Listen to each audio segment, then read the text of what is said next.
Oh, wow, you guys, it has been a busy day out in the garden and now I have to cook dinner and I don't have anything prepared. So I am going to show you how I pull out a quick meal, an amazing meal that nobody's gonna know is quick because I have all of my preserved foods ready on hand. We're gonna see how fast we can do this, all right? Today we're gonna be making a roasted eggplant and pepper puttanesca over homemade noodles with an antipasto salad on the side and an apple brown betty for dessert. And like I said, I don't really have anything prepared. I raided the refrigerator to see what I could come up with, and I have a few goodies, but they're things that you could do with or could do without. So let's make dinner from what we have on the shelf. Okay, this is a complete setup.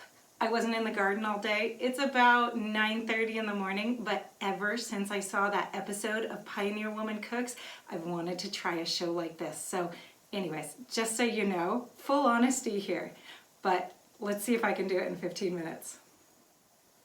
Okay, so the first thing I did when I got down here to the kitchen is to go ahead and get my pasta water on. That's gonna be the longest part of this whole meal probably, is getting this water to a boil. So we'll make sure it is cranked up as high as it can go and get that water boiling. Now I want to get my sauce ready. It will only take a few minutes for it to heat, but I want to have it ready to heat as soon as I'm at that point. So let's see, I'm going to find a couple of jars of my homemade roasted eggplant and pepper puttanesca sauce, and this is such an amazing sauce. Let's see where I'm still getting used to where everything is in this kitchen. Oh my goodness, if you guys could smell this. Oh, it smells so good. It almost smells like a pizza shop or something like that. Okay, so I'm going to go ahead and get these guys just out in a jar, or out of the jar and into the pot. And like I said, I'm not going to turn it on quite yet. It's not going to take very long to get this warmed up. And so I'm just going to get it ready so that it's real, easy to do when I get to that point. All right. So I have my water on for my pasta. I have my puttanesca sauce ready to warm up. And now I'm going to get my dessert going because that's going to be one of those things that's going to take a little bit longer in this whole process. So to do this, because I don't really want to take the time to heat the oven all the way up, I'm going to do it on the stove top completely. And I just have a pot with a lid. And you don't have to use the cast iron. Any heavy duty pot or Dutch oven would do just fine. Now I've got this is a sourdough French bread that we make, and I always take my little bits that are left over and I stick them in the freezer. So this has just been roughly cubed when I went to put it in the freezer, and right now it is fairly well defrosted because it's been out for a few minutes. But you could even start this from frozen. I'm gonna mix all this together right in the pan because I'm trying to go light on dishes. So I'm just gonna kind of eyeball it here. If you want to see exactly how to make this dessert with measurements and everything, I have a video out on that you can watch. Okay, and this is such an easy dessert, and it's getting easier because we are going to use our canned apple pie filling. So let's see, that's over here. And check this out. This is such a great thing to have on hand. You can make a pie so fast and so easily when you have this, but you can also make something like this apple brown betty. It's already got the sugar in it. It's already thickened. The only thing we need to do is add the bread crumbs, some good butter, and a little bit of water over the top. Ooh, hear that nice suction sound? I love that. That is the canner's dream, right? Hearing that sound. Okay, now I'm just gonna go ahead and dump that. Oh my goodness, this smells like fall in a jar. I wish you could smell this. So amazing. And I'm just gonna use this whole quart right here. Now usually when I'm making a full apple pie, I like making them really full. I like a lot of fruit in my pies. I use 2, or sometimes if it's a deep dish, even 3 quarts.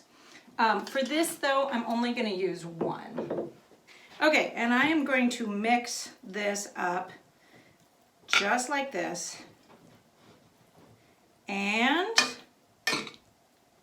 perfect. Now, the thing that you really want in here is butter. Butter is what makes this so good. So I just have my homemade butter that I keep in the freezer and just move little bits of it to the fridge. And this, can you see how yellow this is? This is what happens when you have a Jersey cow that is out on grass. I mean, it's just absolutely amazing. Okay, and I'm gonna put in, this is about a cup of butter right here. I'm gonna put in about a ½ cup. Again, you can watch the actual directions for this and get the real measurements instead of my just cooking quickly in the kitchen measurements. Okay, and I'm just gonna sprinkle this right over the top. And I'm gonna put a little bit of water in it. And this is only about a ½ cup of water, and I'm just gonna sprinkle it lightly over the top just to make sure the whole thing doesn't dry out.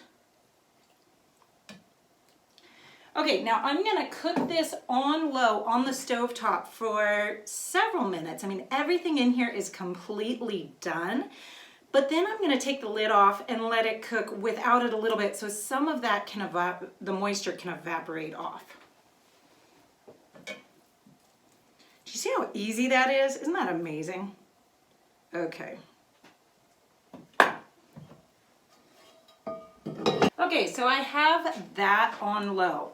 All right, now the next thing I'm gonna get started while those things are all getting ready is our antipasto salad. Now, I know in general an antipasto salad doesn't necessarily have greens or any lettuce in it. But for this version, we're gonna go ahead and put it on a base of lettuce because, you know, I want some greens, I want some salad, especially if I'm having a pasta dish. I just feel like that's a lot more well-rounded and healthy. So for this, what I'm going to do is I've got all of these beautiful lettuce greens that I just picked out of the garden. And they're all ready to go. They're just chopped. We actually, because of the way we grow them, we don't even have to wash them, which saves so much time in the kitchen. And then as we're picking them, we just chop them right there with our kitchen scissors that we're picking with. So this makes it super easy and really fast. So I have these all ready to go. So now I want to prepare the topping part of this. I'm going to do that by starting with my mixed pickles.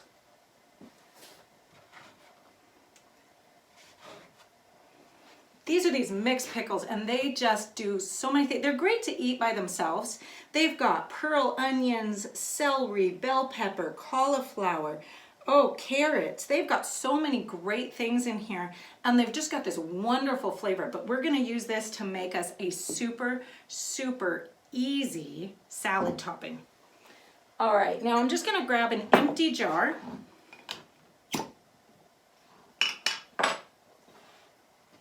And I'm gonna go ahead and just strain the pickling liquid right on into that empty jar. And this is gonna be our salad dressing for the salad. This is why this gets so easy. Okay, so you see, these are the goodies in the salad, and this is gonna be our dressing. Now, to make this dressing, let's see, I want a lid that fits on this jar. And this is mostly vinegar. It's a vinegar and it's kind of salty combination because it was the pickling brine. So I'm gonna wanna add some oil to it. And this is gonna make more than I need for this salad. I wanna at least double the amount of vinegar in oil there. Okay, and then you want something to kind of balance out the sourness of the vinegar. So I prefer having it pretty sour myself. I prefer not having any sweetener in my vinaigrettes. If you would like some sweetener in your vinaigrette, this would be great for just maybe a tablespoon of honey, a little bit of sugar, something like that. That would be exactly what you're looking for. But you do need to add a little bit of depth to the flavor here, and there's nothing like a good stone ground mustard to do that. So here's a little bit of homemade stone ground mustard that I just absolutely love. This stuff is so good. It's really seedy and just has this wonderful kind of slightly spicy flavor. And I'm just gonna put, I don't know, about a tablespoon, maybe a little bit more in there. Now, this probably doesn't need any salt at all because pickles can be a little bit salty, but we're gonna taste it at the end, but I can be sure that it needs some black pepper. So I'm just gonna give it a few little pinches.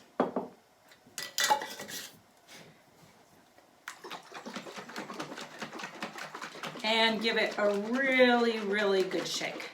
Now, of course, you're the chef, you have to taste it. It is required. Oh, that is so good. What a nice vinaigrette. You know, I don't think that needs any sweetener at all. I'm glad I didn't put any in because that is just about perfect. Okay, so let me grab my salad bowl.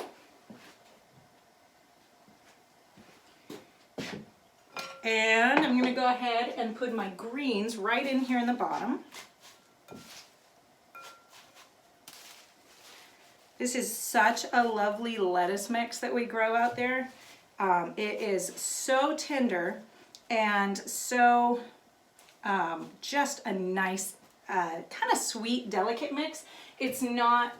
It doesn't have any romaine or any of those, so it's kind of more of that butter crunch lettuce, and it just makes this wonderful, smooth, buttery flavor. Oh, I just love it. Okay, so now we're just gonna toss in our pickled vegetables. And you know, I think I want a few more goodies than that.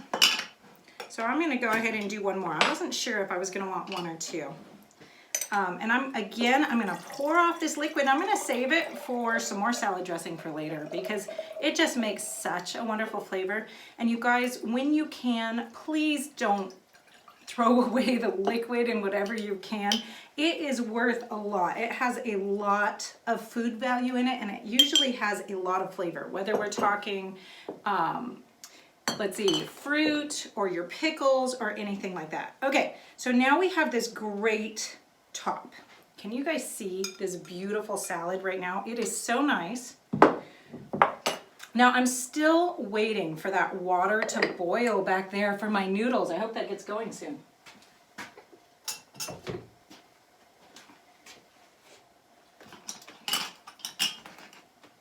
Okay, Pioneer Kitchen's woman's kitchen is always clean looking. How does she do that? I don't know how to do that yet.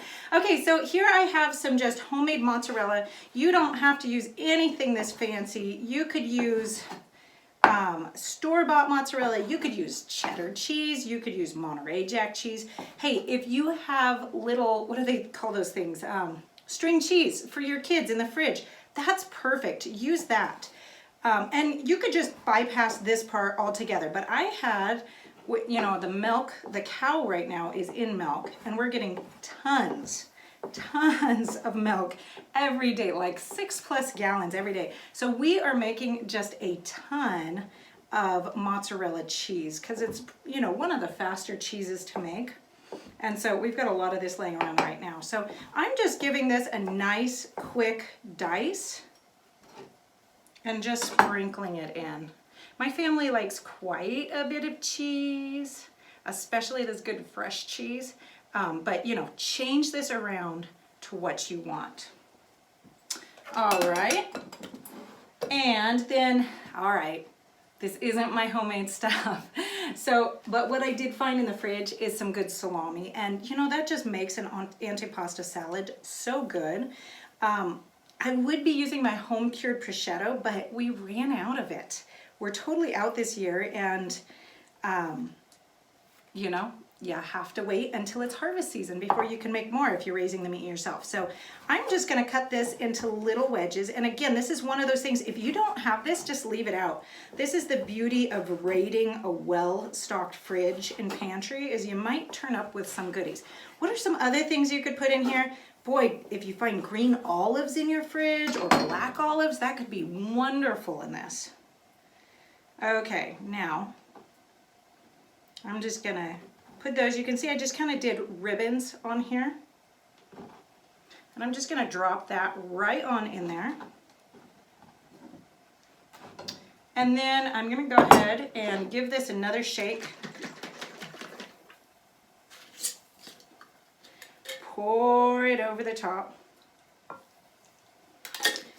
And give it a quick toss. And then our antipasto salad is done. Now you can see, I mean, this would make a great lunch or a light meal all by itself right here. And this was just a couple of minutes. So quick and easy. Okay, beautiful salad, all ready to go. Set that there. Get my dirty dishes out of the way.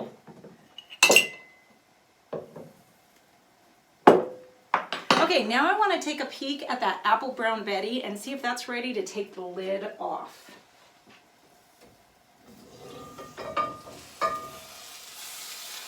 Okay, it's cooking really nicely, but the butter has not completely melted. So I'm going to give it another minute or two with the lid on.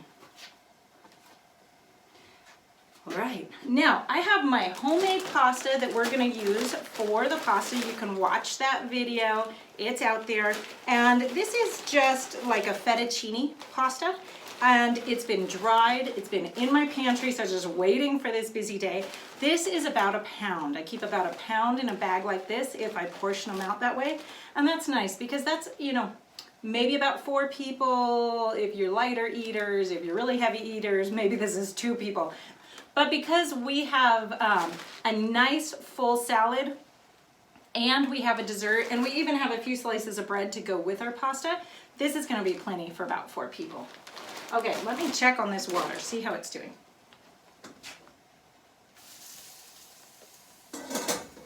Okay, so we're just coming up to a boil on the water, so I'm gonna go ahead and salt my water well. Remember, your pasta water needs a lot of salt, and that's the benefit of buying that good quality salt in bulk and having a bucket of it on hand, is you don't feel so chintzy with the salt when it comes to your pasta water. All right, we're just at a boil, so I'm gonna go ahead and put these noodles in.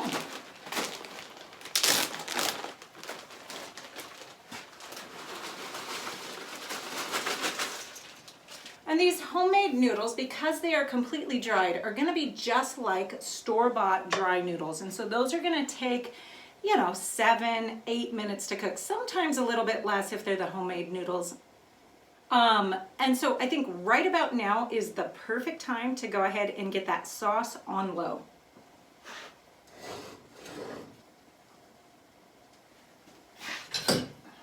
Okay, and we'll be ready to just give it a little bit of a stir. Now, you know, most of the dinner at this point is ready. We're just gonna wait for it to cook and be ready to serve up. I do have a little bit of Parmesan cheese to grate over the top of that pasta, and I do have a few slices of bread that I'm just gonna butter and set on the side. But I think by now this apple brown Betty is ready to go ahead and take that top off. Now we want to end up with a little bit of a crunchiness when it comes to actually eating that apple brown Betty. So we don't want it soggy all the way through. We want to go ahead and give it some time to evaporate off a little bit.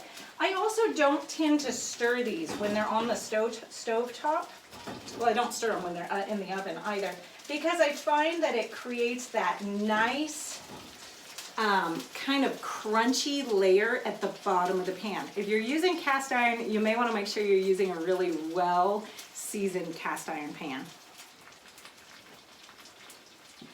All right, now there you have it. A nice bit. Now don't ever drain, wow, that's a lot of steam. Don't ever completely drain them of all of their pasta water. You want a little of that pasta water right in there. That helps keep them from sticking. It also just gives a really, really nice texture to your final sauce. Okay, so let's check on that sauce and see how it's doing. Okay, so that is just nicely warmed. So I can go ahead and set that right over the top of the, oh, look how chunky. Can you guys see how chunky this is? And you know what's amazing about this puttanesca sauce is it is a proved recipe for being water bath canned. So you don't even need to break out your pressure canner for this. Okay, that apple brown Betty is bubbling away nicely, and I'm gonna go ahead and get some of this food right on a plate, ready to go. All right, we'll give a big serving of our Antipasto salad. I wanna make sure that I get a little bit of that. There we go. I want some of the goodies sitting right on top so it looks great.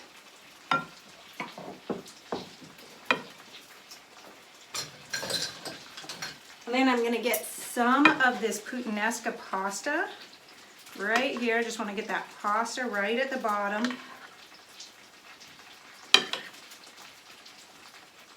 Oh, this looks so good. Oh, I wish you guys could smell this. I know I keep saying that, don't I? But it smells so incredibly good. And it is a little hot. Okay, that's a nice, healthy serving. Set that to the side here. Look at this amazing meal. Okay, now we've been in the kitchen for about 20 minutes right now, and look what we've got. Now I've got a little bit of Parmesan cheese. It's just gonna go over the top. And you know what? I'm gonna drop a little of that right over the top of my salad too, because that'll just make it beautiful and delicious. And then I've got a few pieces of just the sourdough French bread. So I think I'll just go ahead and butter a few of those. Now, butter's not as soft as would make this easy. So we'll go ahead and get that right there, and look at that amazing meal, you guys. Did you see how easy that was? Because I had that all on the shelf. Now, you know that nobody's gonna look at a meal like this and think that you didn't have dinner planned. And that is the wonderful thing about having all of this food prepared in your pantry, is you can have an amazing meal like this in just a few minutes. Okay, let's check on that apple brown Betty now.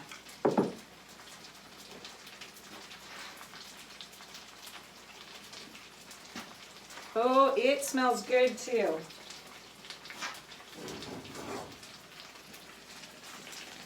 It is getting a nice little crust down at the bottom, and it's still nice and soft at the top. Now, if you had any ice cream on hand or whipped cream, that would just take this over the top. But this is gonna be delicious just the way it is. Now we're gonna make sure and get down, you see how nicely browned that is on the bottom? Not burnt, but just nicely browned. That is the way to do it, guys. Okay, and here you have your apple brown Betty all ready to go. Now we did all of that. And I mean, this is a meal that's ready for at least 4 people. Look at all this amazing food with dessert on top of it in under 25 minutes. And this is like what you would go to a restaurant to buy. I can't even drive to the nearest restaurant in 25 minutes, and yet I can have this out on the table. And you can do it too once your shelves are filled with this amazing food that you can make at home. You know every single ingredient that's in it. You know it's healthy. You don't have to worry about allergens or anything like that in your food because you made it. You know what's in it. You can do this, guys. Thanks for joining me. Goodbye. Hey, if you want to learn how to can healthy food at home, follow the link in the description for my free training on canning food in your own home.